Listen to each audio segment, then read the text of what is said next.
In the timeline of the galaxy, there have been many figures that have shaped the course of history. Some Jedi, some Sith, and some even both. The figure and universe that we will be discussing in today's holocron, by popular demand from many of you in the comments down below, we are going to be exploring the full life of the Jedi Knight, Ulic QelDroma. Samson, this one's for you. Ulic QelDroma went down in the annals of the Jedi Order after being one of the only to stalemate the Sith Lord Exar Kun in a duel. This is perhaps only scratching the surface of all of Ulic's accomplishments, however. The story of this particular Jedi Knight is a roller coaster of heroism, villainy, and redemption. He began as the savior during a major event of the old Sith Wars, then he turned right around and became the scourge of the Republic. And finally, in the end, he walked a similar path to Revan, redeeming himself in the light and becoming one with the Force. The story of Ulic QelDroma is told over the course of many comics, and his legend has been recently canonized with the QelDroma epics. So today, my friends, we are finally going to sit down and summarize the story of Ulic QelDroma,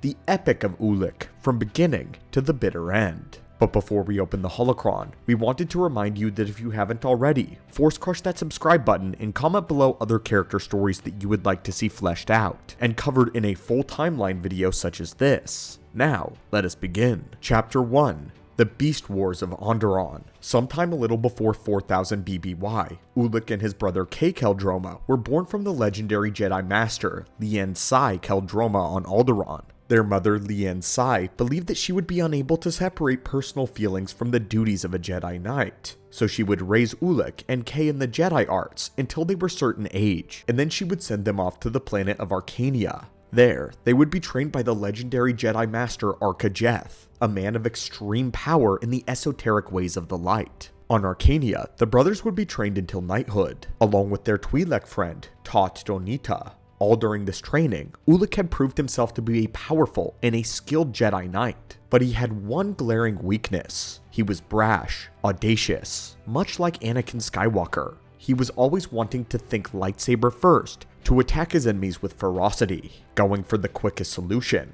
Master Arcajeth consistently warned Ulic of his brashness and attempted to temper his patience, but seemingly to no avail. However, in all other categories, Ulic QelDroma excelled farther than any of his other classmates. Finally, it would come time for the three Jedi to take their test into knighthood, and for that, Master Arcajeth had a special plan. He gathered them all together, informed them that the three of them would be leaving Arcania soon, as so he was going to send them on their very first mission, a mission to Andddon. Their task was to bring a peaceful end to the Beast Wars that were plaguing the world. The Beast Wars of Andddon was an ongoing conflict that had consumed the world for generations at this point. Long ago, Andddon and its moon of Duxun would enter a certain rotation where they get close enough for the atmospheres to merge. When this happened, many dangerous beasts and predators from Duxun came flying down onto the world of Andddon, vulnerable, waiting. This threatened the existence of all of the settlers there. To ensure their survival, the settlers of Andddon came together to build a mighty wall, and within that wall, they built a city that they named Isiz.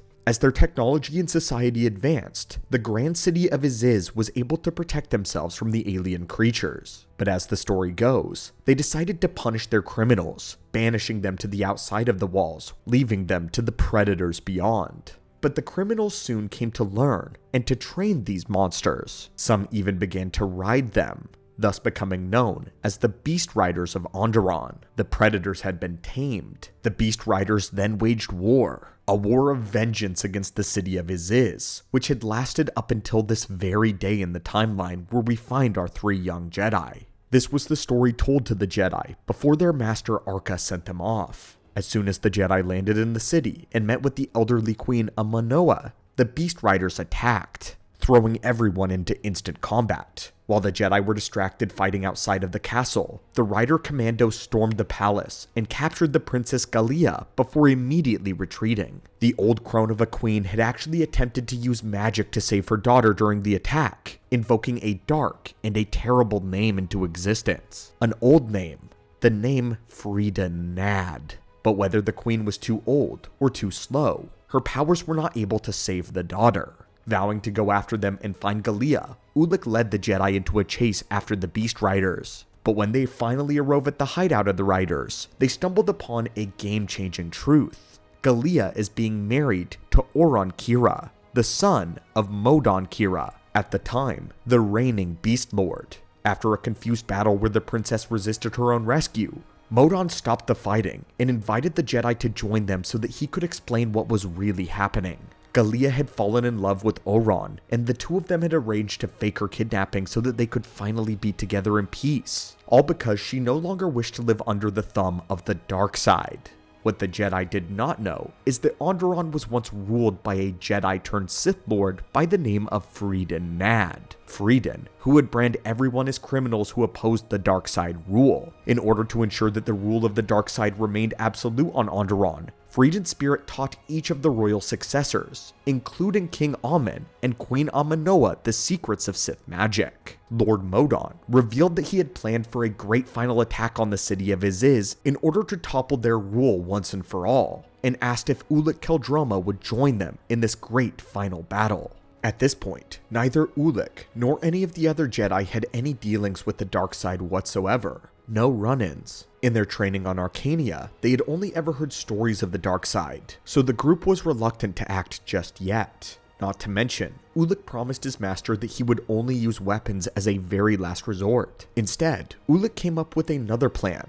He said, what if they presented the marriage of Oron and Gallia to Queen Aminoa in order to persuade her to end the war? Although dubious, the Beast Lords agreed on the condition that if all goes south, that the Jedi must side with the Riders in order to destroy the throne. The meeting immediately went south. Queen Aminoa refuses to accept her daughter had joined the Beast Riders, and declared that she'd rather see her daughter dead than with them.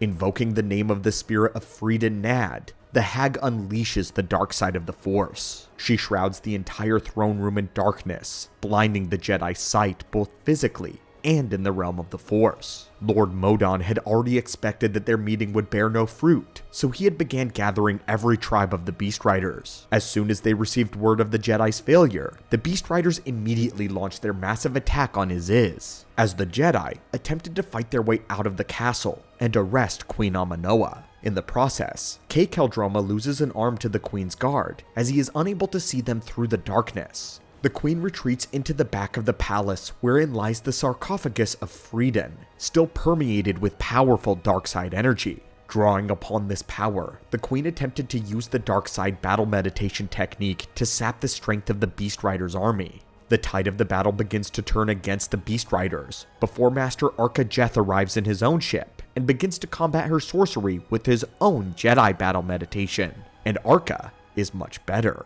Suddenly, this leads the Beast Riders to a swift victory, and although Arkajeth was displeased that he had to intervene after only 3 days, blaming Ulic for not sensing the dark side's presence there as soon as they landed. Arkajeth then led the Jedi into the tomb of Freedon Nad, where Aminoa was still attempting to use the power of the ancient Sith. But Arkajeth casts Force Light and causes all of the dark side power to flee from the area. Overwhelmed by the light side, the Witch Queen collapses into unconsciousness, letting out a shriek, and eventually goes into a coma and fades into the darkness forever. Arkajeth then quickly managed to trap the power of Freedon Nad into the sarcophagus yet again, using another Force Light technique to seal off the evil influence and essence. Oron and Gallia made their marriage public and became the new rulers of Andddon, thus permanently ending the Beast Wars. However, this would not be the only war that Andddon would see. Neither would it be the last time that they would see the Sith Lord's dark spirit. Chapter 2. The Freedon Nad Uprising. 2 years would pass. Arkajeth and the Jedi are leading a funeral procession to take the sarcophagus of Freedon Nad and Queen Aminoa off of the world of Andddon. Due to their strong potency in the dark side, the energies still permeate from within the city of Isiz, and have been gradually weakening the Jedi there. Arkajeth found it to be more suitable to have them buried in a tomb on the moon of Duxun, where they could no longer threaten Andddon, and the bodies were now being moved. But during the procession, the Jedi were suddenly attacked by the cult of Freedon Nad, calling themselves the Nadists. The cultists had burrowed up from the ground in a tunnel-like war machine, and the Nadists were all made up of the city guard and soldiers, revealing that many of them were still loyal to Queen Aminoa, and that the very city itself belonged to Freedon. Among the cultists was a terrifying creature, a thundering warrior clad in black armor, calling itself Warb Null. Frequenters of the archives will be familiar with Warb Null. We did a holocron all about him some time back in his armor, but this was his first great appearance to the public. Now, the Jedi Knights Os Willem and QelDroma engaged Warb Null in combat, but with his massive great saber, Warb Null is able to beat them back nearly effortlessly. This was until Ulic QelDroma arrived to the fray, and began driving Warb Null back nearly single-handedly. Of course, this was all just a diversion from the Naddis cultists to reclaim the sarcophagus of their leader. Once they had secured their quarry, Warb Null retreated into the war machine, and the Naddists escaped. During all of the fighting, Master Arkajeth's mind had been attacked from the dark side by an unknown presence, leaving him in deep pain and weak. Queen Gallia believed her father, King Almond, could help them due to his familiarity with the dark side. Almond had long since been unable to reign over Andddon due to a dying condition. He had been extremely weak due to a physical ailment that had left his bones soft. As a result, he was an invalid bound to a mechanical armistice which could move him around. When they all go to see the king, he presents himself at first weak, but then he betrays them all. Leaping up from his droid chair with the help of the armistice, he attacks Arkajeth directly, knocking the Jedi Master unconscious with the dark side. The spirit of Freedon Nad is then revealed to be alive and well, empowering King Almond through the dark side. Arkajeth is trapped in dark side energy, and at this single moment, the Naddis cultists led by Warb Null storm into the chamber. Ulic, however, now fueled with rage, begins murdering all of the Naddis without any direction or help from the other Jedi, and engages Warb Null in a fierce duel. King Almond escapes with Arkajeth over his shoulder during the battle, and despite the immense power of Null's crushing blows and his ability to drain the strength of his opponents, Ulic decapitates him with a single clean blow from the separation in his neck plates. Ulic and the Jedi are then forced to flee the Isiz city and call for help from the Republic and the rest of the Jedi,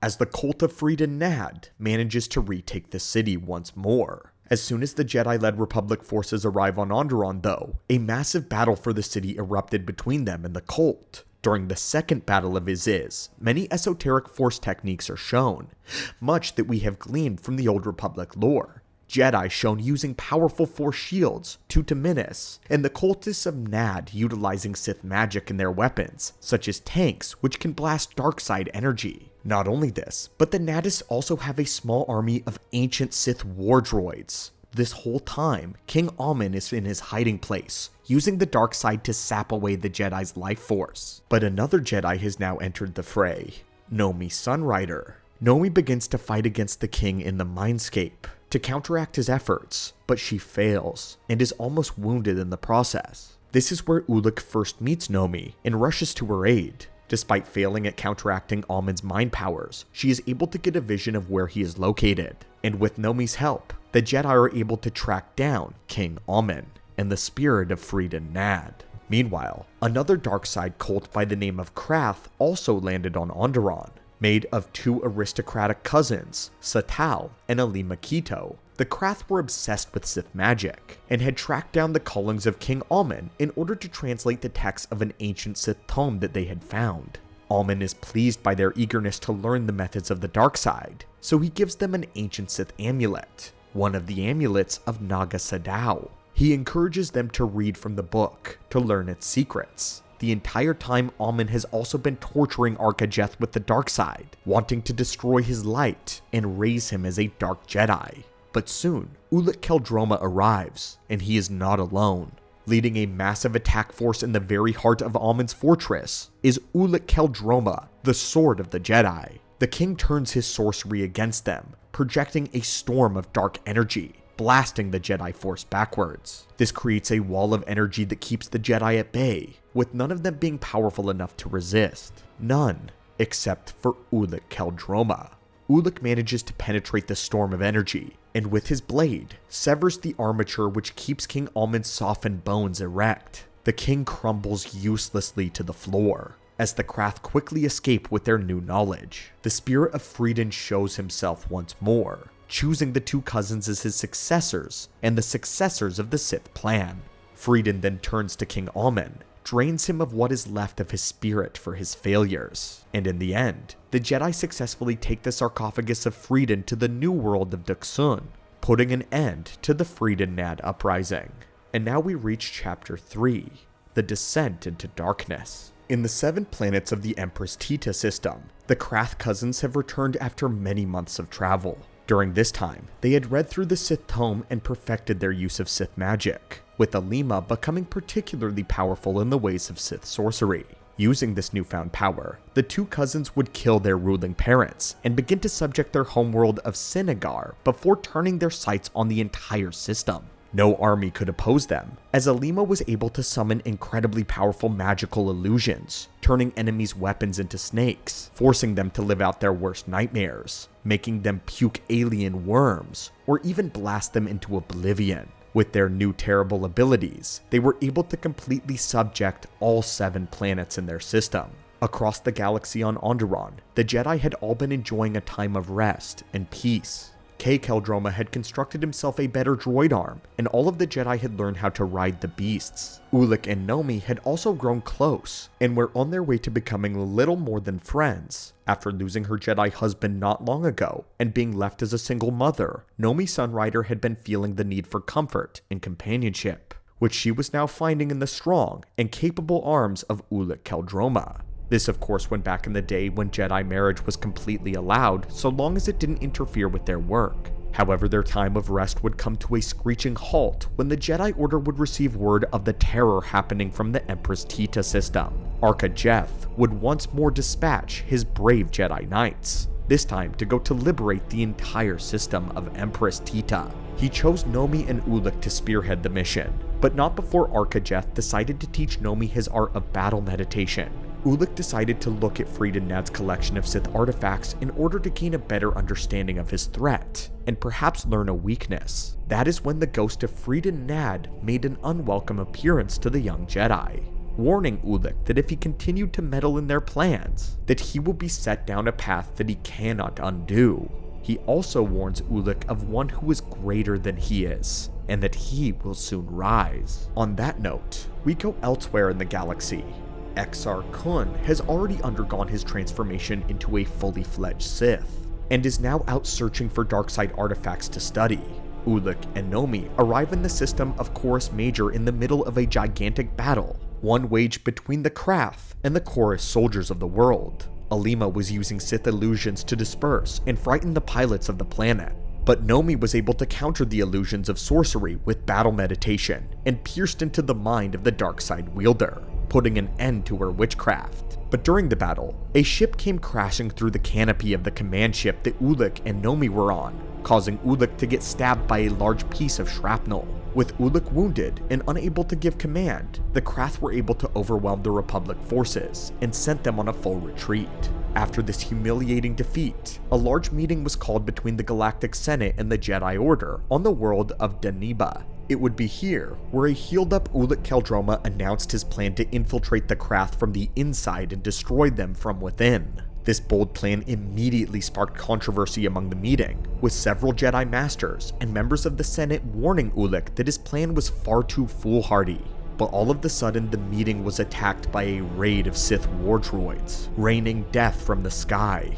During this battle, Jeth would save Ulic's life, but in turn was killed, sacrificing himself for his student. Ulic would scream out in fury, proclaiming that he was not strong enough to save his master. As the battle came closing in, QelDroma discovered the droids were manufactured from the Empress Ta System, incriminating the Krath as the cause of this attack. Ulic declared in that moment his vow to destroy the Krath from the inside, no matter what it would take from him. As he prepared to leave the planet, several Jedi Masters, including Thawne, Odan Nomi Sunrider, Master Ood, and even his brother Kay, all attempted to warn him that to destroy the dark side from within was a horrible idea, that he would sacrifice his soul. Odan even told Ulic a story of a Jedi who slew his own master after attempting to do the same thing. But Ulic was undeterred. After receiving a final goodbye kiss from Nomi, he traveled to the Empress Ta System alone, determined to find the Krath. Ulic proves himself by saving Alima during one of their many revolts. His first step into compromising his Jedi morals is when he kills one of the rebels, killing an innocent reasoning in his mind that they were all doomed to fail nonetheless, and that the Krath would have killed them in a far more cruel way. Alima sensed the force was strong in Ulic and brought Ulic into her fold, but she then drugged him so that he would fall unconscious. In this moment, the spirit of Freedin Nad appeared to her and her cousin, declaring that Exar Kun had become a Sith and that they must fear him. Across the galaxy, Exar Kun had survived all of Freedin Nad's tests and had now become a full-fledged Sith Lord. But he had then used the amulet of Naga Sadow to destroy the spirit of Freedin, and in Freedin's last moments, he warned them of Exar and declared that the three of them, Seital, Alima, and Ulic QelDroma, were to carry on his teachings. The Krath had suspected that Ulic was a Jedi spy and held him in their dungeons for him to be tortured. This was until Seital and Alima visited him personally, sticking him with a poison needle to ensure his loyalty. This was a poison made up of a Sith alchemical potion which slowly turned Ulic to the dark side without him knowing it, and it would be activated whenever he unleashes his anger. Meanwhile, Tot Donita, QelDroma, were now all arriving in the system as well, looking for Ulic, having misgivings about the whole thing and wanting to bring him back home. Nomi ended up getting captured once she landed from the Krath, and decided to further test Ulic's loyalty by making him be the one to execute her, as she was imprisoned there. Alima told Ulic that if he did this, he would possess her trust forever. Ulic was furious with Nomi that she had tried to come and rescue him, and attempted to send a droid with a coded message to help her escape. Unfortunately, Seital discovered the truth of Ulic's betrayal and found the droid. Meanwhile, Nomi managed to escape herself, using the Force to turn the guards' minds against one another, forcing them to kill each other. Donita, Kay, and Nomi all battled through the Krath soldiers, determined to find Ulic. Meanwhile, Ulic, who had been fooling around with Alima, learned from her that it was Seital who ordered the attack on Daniba, the attack that resulted in the death of Arca Jeth. It was Seital who had sent an assassin after Ulic once he discovered the betrayal, but the Jedi destroyed the assassin without a second thought, and would go on to face the Dark Cousin. As they engaged in a duel, Ulic's rage towards Seital caused the Sith poison to fully take control of him, drawing him deeper into the dark side. This resulted in him brutally murdering Seital out of revenge for his Jedi master. Ulic's friends then attempted to seize the moment, to grab him and take him, but in the dark side fueled rage, Ulic screamed out with the Force, telling them to get away. He unleashed a Force repulse, which blasted them backwards. The Jedi were forced to grab Nomi and escape, leaving Ulic behind as the Krath soldiers closed in. As the Jedi left, they all realized that Ulic was lost and would never return. His soul had been taken. Ulic himself then understood what Freedin Nad had told him on Andddon, and he simply hoped that his friends would forgive him as he follows the path to completion. He must finish this, destroy the Krath. Afterwards, Alima did not care much that her cousin was gone, and gave Ulic the Sith amulet that he had worn. Nomi and Kay are still undeterred in trying to save Ulic though, and they appeal to the Jedi High Council to get a large attack force and to go find and rescue him. The council tells them that they have already warned Ulic and that his foolishness will be his lesson. Nevertheless, they agree so long as Kay and Nomi can convince Ulic to come back on his own volition. Otherwise, he will have freely chosen the dark side. But meanwhile, Exar Kun has now found his way to Alima and Ulic, desiring to destroy the rival students of Freedin Nad, to make himself the only Lord of the Sith. But as soon as he lands on the world, his own Sith amulet begins to activate, telling him of Ulic's amulet, which turns out to be the mate of the one currently being worn by Exar. In this moment though, the Jedi attack force arrives. Kay and Nomi break into Alima's throne room and attempt to convince Ulic to give up on his mission to try to show him that he has fallen to the dark side. But not only does Ulic refuse to go, but he denies that he has embraced the dark side at all. Ulic says that the Jedi are the masters of the weak, and that they themselves have become weak, unable to stop growing problems such as the Sith from spreading across the galaxy. Ulic angrily tells them to leave, and to never return with their own weakness. And when they try to take him by force, Ulic uses the Sith talisman to ward them off. But that is when Nomi finally calls off the operation completely. ordering them all to leave Ulic. She then reminds Ulic's own brother Kay of what the Jedi Masters had said. Either he comes of his own volition, or he doesn't come at all. Despite Kay's violent protest towards his brother and Nomi's heartbroken feelings, the Jedi once again turn around and leave Ulic. As soon as the attack force departs, Exar Kun struts into the throne room. Alima attempts to immediately attack him with her magic, but Exar effortlessly blasts her aside with the power of his own amulet. Ulic and Exar then enter their legendary duel. Both of them are excellent swordsmen, with neither one able to fully get the leg up on the other. In our opinion, we would say that Exar Kun was likely more powerful and would have eventually defeated Ulic, but the fallen Jedi was empowered by his own Sith amulet, allowing him to go toe-to-toe with Exar Kun, something that very few people in the lore could do. We may also point out that this was before Exar Kun had modified his lightsaber to have a secondary blade, so he wasn't at his peak just yet. Nevertheless though, the Jedi stalemated the Sith Lord in the duel, and in that moment, both of their amulets began to glow and connect, summoning something far older than even Frida Nad, the spirit of Marka Ragnos, the Sith of the Golden Era. The ancient Dark Lord commanded them to cease their duel. He then pronounces the two of them as the Dark Lords of the Sith, while he denotes Exar Kun as the Master and Ulic as the Apprentice. They are to inherit the Sith legacy, to bring back the Golden Era of the Sith, which was lost with Ragnos' death. While telling them this, Marka Ragnos projects his image into their minds, the image of a great Sith civilization, how it could spread across the galaxy to create something truly grandiose, truly beautiful in all of its terror. Ragnos extends his hand and brands the foreheads of Ulic and Exar with Sith tattoos, officially making them the heirs to the Dark Empire.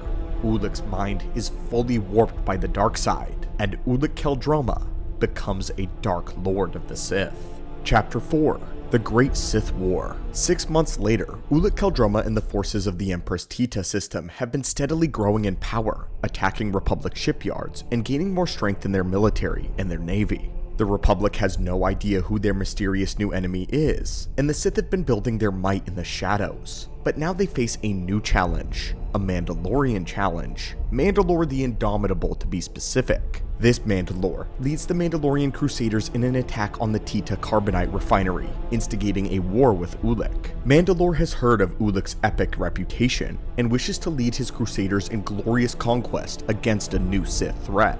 Ulic contacts Mandalore after his attack and demands his immediate surrender. Instead, Mandalore issues him a direct challenge: face him in a duel on their stronghold of the world of Kuar. If Ulic loses, the 7 planets of Empress Ta will go to the Mandalorians. Ulic states that if he should win, however, that Mandalore must pledge fealty to the Sith and have his men serve him eternally. Mandalore agrees, and the two meet for their epic confrontation. Meanwhile, Exar Kun travels to the world of Isiz, dazzling the Jedi with his Sith magic, claiming that it was lost Jedi powers that the Masters were too ignorant to use and had stowed away. Using this method, Exar Kun seduces many of the Jedi to his cause on Yavin 4, where he corrupts their minds further with the power of a Sith holocron, forcing the Jedi to turn to the dark side and to serve him. On Kuar, Mandalore the Indomitable duels Ulic, expecting that he has rigged the battle in his favor. He chooses to engage the Sith Lord on his war beast and forces Ulic on a network of large chains suspended high above the ground.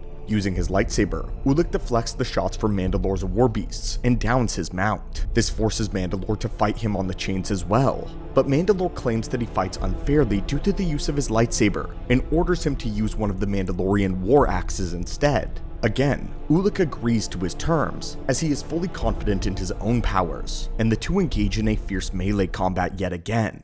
Dark Lord QelDroma still wins this duel though, and Mandalore the Indomitable concedes to his defeat. But instead of killing Mandalore, Ulic has him become his general to command the Mandalorians under the Order of the Sith. The Mandalore agrees to this, and pledges his undying loyalty to the warrior who has bested him in fair combat. But the first order of business, Ulic and the Mandalorians attack the Froyas shipyards, a key manufacturer of the Republic warships. He shuts down the factory and gains immediate access codes to a fleet of 300 warships, which Ulic plans to use on an all-out attack on Coruscant. Exar Kun protests, however, stating that he needs more time to train the Dark Jedi so that they can all attack together. But Ulic believes that they need to prove how weak and vulnerable the Republic has become, striking at their heart before they have even time to know what's going on. Mandalore votes in favor of Ulic's plan, and Exar Kun reluctantly concedes. Ulic then leaves behind a fake security footage of him allegedly revealing the attack plans to Chemplex 9, a shipyard which the Sith were not planning on attacking.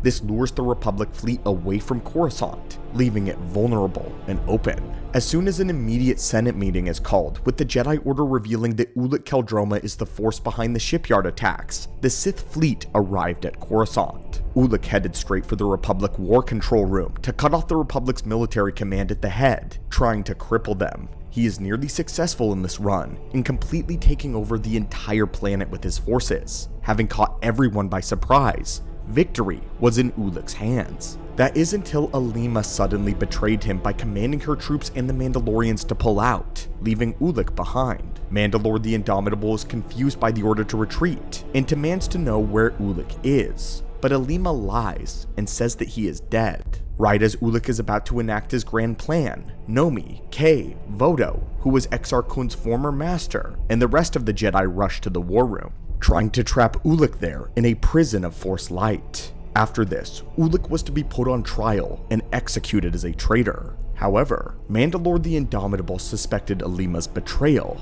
obsessively reviewing the events of the Coruscant battle on repeat, refusing to accept that their perfect plan could have failed. Despite Alima now seizing power for herself, Mandalore is still loyal to Ulic after swearing an oath only to him, and is not too keen on leaving him in the hands of the Jedi. As such, he travels to Yavin 4 and Exar Kun, telling him of Ulic's capture. Irritated that Ulic's brashness had cost them time, Exar Kun decided to go straight to Coruscant himself, interrupting the proceeding of Ulic's trial. At the trial, the fallen Jedi refuses to engage with the Chancellor, and instead announces the crumbling of the Republic, as Exar insists on a new coming of the Golden Age of the Sith, a return. Despite this, QelDroma steps in and attempts to plead with his brother's better half, telling the courts that he is not well, telling them that he has been warped by the ways of the Sith. But that was when Exar Kun stepped in, using his Sith magic to freeze everyone in place. One of Exar's own former classmates, Sylvar, attempted to jump down to face him, demanding to know where her mate was. Of the Cathar species, Sylvar and her mate Credo had trained with Exar Kun under Jedi Master Vodo Siask Boss. Credo had been one of the Jedi that Exar Kun had manipulated, and one that had turned to the dark side as he sought revenge. But after Exar Kun freed Ulic, the Sith Lord interrupted Sylvar from engaging with Exar. Exar, who had now turned his attention towards the Supreme Chancellor. Kun dominated the mind of the Chancellor, puppeteering him to tell everyone about the greatness of the Sith, the fall of the Republic. Due to the strain on the Chancellor's old body, when Exar Kun put him down, the Chancellor died, and at that moment, Vodo Siask Boss made a grand appearance in the Senate Hall, challenging his former student Exar to a duel. Nomi begs Ulic to stop all of this, but he simply rebukes her, telling her that he's told her time and time again to stop interfering. Ulic then tells Kay that if he has any plans of trying to stop him, Kay will have him killed. But both Nomi and Kay are in tears at this point. They see their loved one has truly embraced the darkness. Exar Kun defeats his master in their duel, unveiling his double-bladed lightsaber to the entirety of the Senate. After this, Exar, Ulic, and Mandalore all depart Coruscant and return to Yavin 4 to prepare for their next large engagement. Here, Mandalore informs Ulic of Alima's betrayal, and Ulic begins connecting the dots of Alima, manipulating him into killing her own cousin, and then betraying all of them in a bid for her own power. He begins planning his big revenge on her by conspiring with Exar Kun and informing him of Alima's treachery as well. Exar takes note of this and then proceeds with the next order, which is for all of his students to disperse into the galaxy and kill their former masters. A sort of Jedi purge begins to take place, as many Jedi masters all across the galaxy die at the hands of their now warped Padawans. Ulic and Exar then go forward with the next stage of their plan, Isiz. Exar puts Alima in command of Naga Sadow's warship, which has the ability to channel Sith magic to operate its weapon system. But by using the ship, one can pull the energy from entire stars to fuel its weapons for devastating effect. XR commanded Alima to engage the Jedi fleet in the Kron Cluster, a cluster of unstable stars near the world of Isiz. Alima does so, and uses the energy from the stars through Naga Sadow's ship to battle and obliterate the Jedi fleet. But of course, the Sith were simply knocking out two birds with one stone. By Alima drawing the power from the cluster, it destabilizes the already unstable stars, causing them all to go supernova, resulting in Alima's death. Of course, XR had planned this, but the wave of destruction energy was now headed directly towards Isiz. As the Jedi Order desperately called for a full evacuation of the world, they attempted to save as much as their library as possible. Ulic and XR invaded the world with their primary mission of stealing as much from the Jedi archives as they could, plundering it before its destruction. Hidden, both Jedi and Sith artifacts of old. Elsewhere in the galaxy, the Mandalorians were sent to conquer Andddon. While XR is recovering both Jedi and Sith artifacts, Ulic was shot down by his brother Kay in a starfighter. On the ground, the two engaged in a ferocious duel, where Kay primarily stays on the defense, desperately trying to reason with his brother. But Ulic is too far into the darkness, and is infuriated that his brother and Nomi continuously keep getting in his way. He doesn't want to hurt them, but they keep making it harder when they're always in harm's way and trying to stop his plans. Nomi too arrives, just as Ulic gives into the bout of the dark side fueled rage, and murders his brother. Immediately after murdering Kay, Ulic comes to his senses and realizes what he has done. He cries out in despair, cradling his brother's body. Nomi, having just witnessed Ulic and what he has done, is overcome with emotion and lashes out in fury, using an unprecedented technique of Force Light in order to blind Ulic to the Force, thereby blocking him from being able to touch or use the Force at all. But she regrets her actions instantaneously. She realizes that she has no way of being able to reverse what she has done.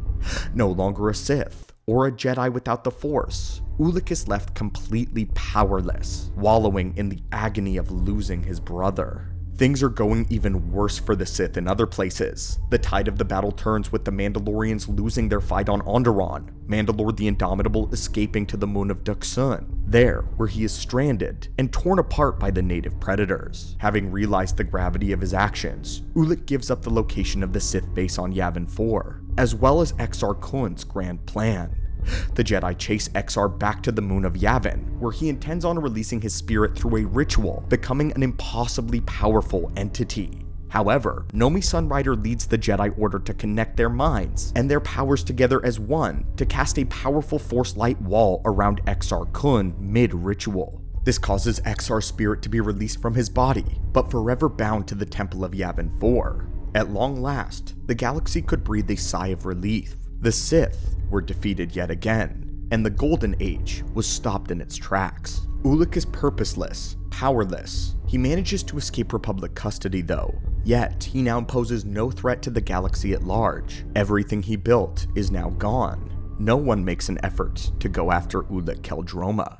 2 years later, Ulic endlessly searches for a way to restore his Jedi abilities. He is left completely hopeless, blind, and deaf to the Force. He can only face the destruction around him that he has caused, that the Sith have caused. Ulic continues his pilgrimage to Yavin 4, partially out of curiosity of what has become of the temple there. Seeing that there was nothing on Yavin for Ulic, he simply walked away, not knowing that the spirit of XR Kun cried his name out into the darkness, into the Force, begging him to answer. And now we reach Chapter 5, Redemption.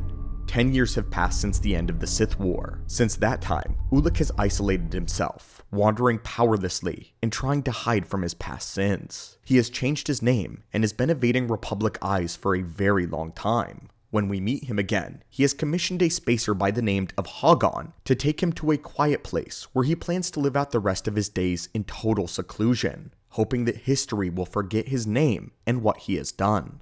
Hogon first takes him to Yavin 4, not knowing who Ulic is, believing this was a suitable place to drop someone off that wanted to be alone. But Ulic got flashbacks from the war, exclaims that they must go somewhere else quickly. In his mind, he knew that he couldn't live somewhere that reminded him of his greatest mistake. And so Hogon took him to the icy world of Ren Var, a place where all civilization had died when an ice age stormed the world. Ulic deemed this place the best option for his exile, and paid the spacer to leave him there. Meanwhile, Nomi Sunrider has become a political leader in the Senate, and also Grand Master of the Jedi Order. On this day, she speaks with the Senate and the Jedi, discussing where of the artifacts of Isiz can be laid to rest in memorial for all of the Jedi that lost their lives in its destruction. Attending the meeting was Silvar, the Cathar woman who lost her mate Credo during the Sith War. Cathar mate for life, and when they lose their partner, they never remarry. She was unable to have children because of Exar Kun, and since then, she had grown bitter and cold, desiring for justice to be served to Ulic QelDroma, who still roams free in the galaxy. Another one present at the meeting is Vima Sunrider, the 14-year-old daughter of Nomi.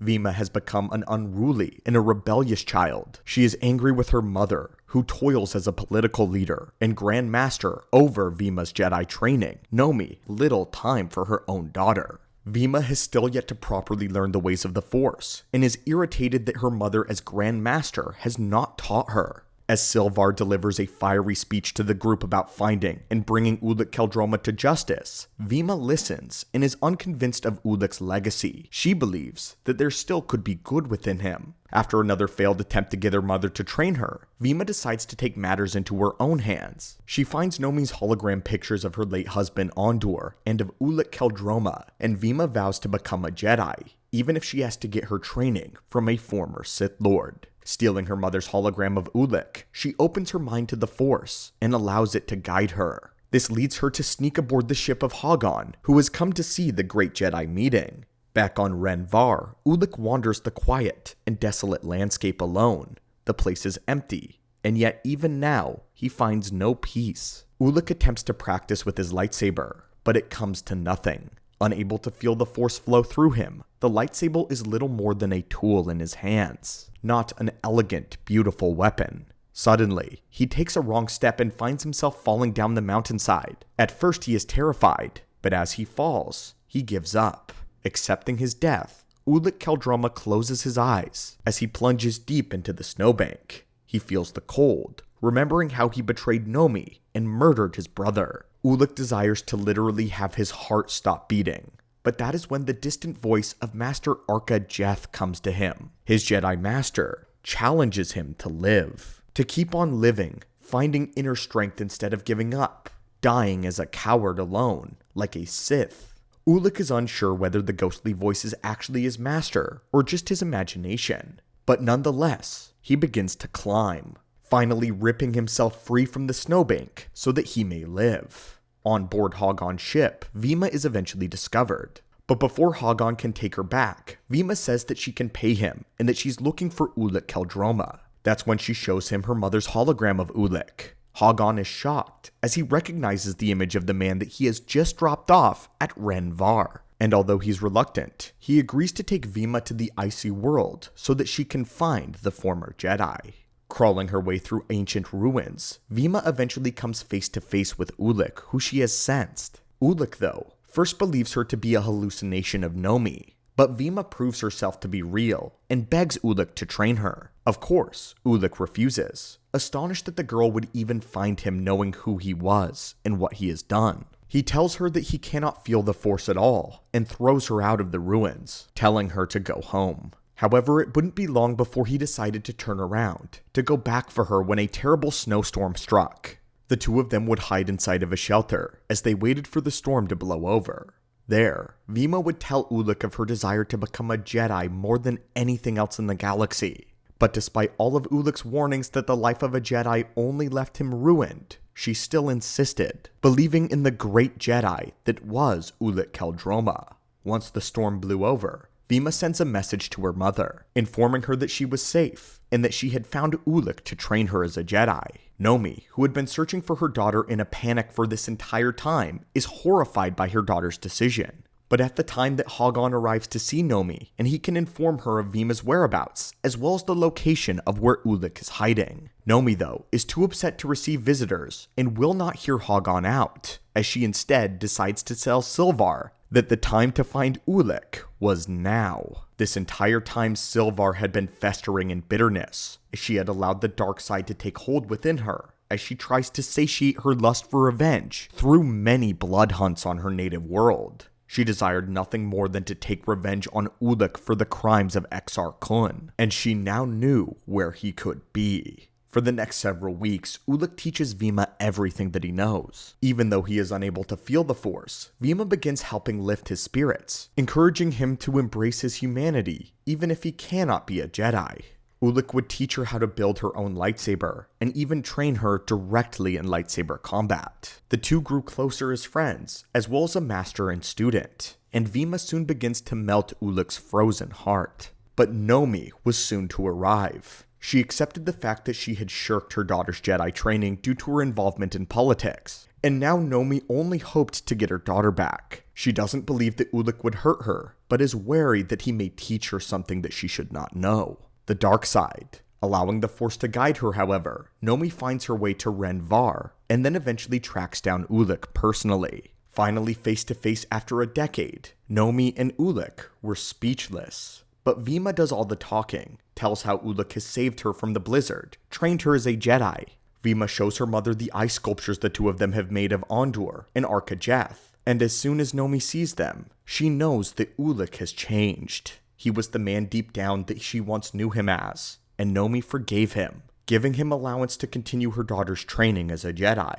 While Nomi and Vima were off reconnecting, Ulic was alone, coming to terms with his own guilt, and finally embracing the light, even though he could not feel it. This is when Silvar arrived on Ren Var, and immediately entered a duel with Ulic, unleashing her fury. Without the Force as his ally, Ulic can only block her blows, and is not the match for her that he would have been long ago. As they battle up the spiral of the ruined tower, Ulic shows Silvar that she has become a pawn of her emotions, but that he understands, and that she too has fallen to the dark side. Once the former Jedi corners him on the ledge, Ulic extinguishes his lightsaber and closes his eyes, accepting his fate, saying that he refused to fight any longer. Right as Silvar was going to deliver the killing strike, she stayed her hand, realizing that what Ulic was saying was true, and with a few teardrops, she finally let go of her anger. But this tender moment is destroyed when Hogon shoots Ulic through the chest, believing that he had just saved everyone from a dangerous war criminal. Silvar, again filled with fury, attacks Hogon, forcing him to retreat when Nomi and Vima arrive just in time to see Ulic in his final moments. Ulic apologizes for wasting time, not seeking forgiveness from Nomi sooner. But in his final breath, he declares Vima that she is a Jedi, and Ulic breathes his last. But not all is grim.